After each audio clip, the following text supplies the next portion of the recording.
Asia Siowo! Witajcie! Dziś pokażę Wam, jak zrobić śnieżynkę z tasiemki. Szczegółową listę wszystkich potrzebnych przedmiotów znajdziecie w opisie tego filmu. Z tasiemki ucinam 2 paski długości 5 cm, 2 paski długości 6 cm, 1 pasek długości 8 cm i 1 pasek długości 10 cm. Paski składam na pół i układam kolejno pasek 5 cm, 6 cm, 8 cm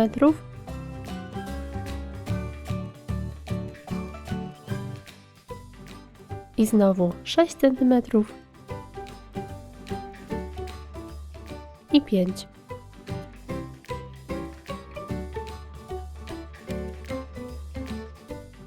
Dodaję najdłuższy pasek.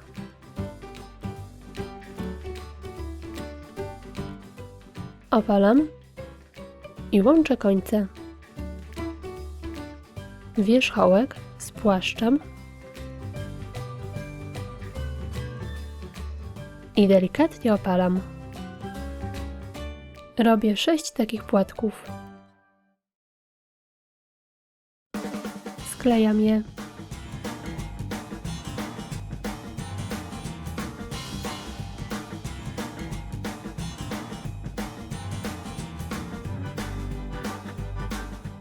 Na środku mocuję cyrkonię.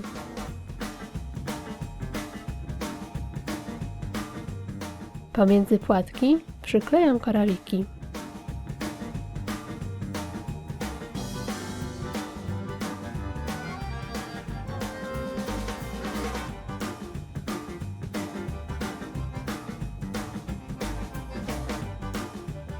I gotowe! Taka śnieżynka będzie oryginalną dekoracją na choinkę, do okna czy do stroika.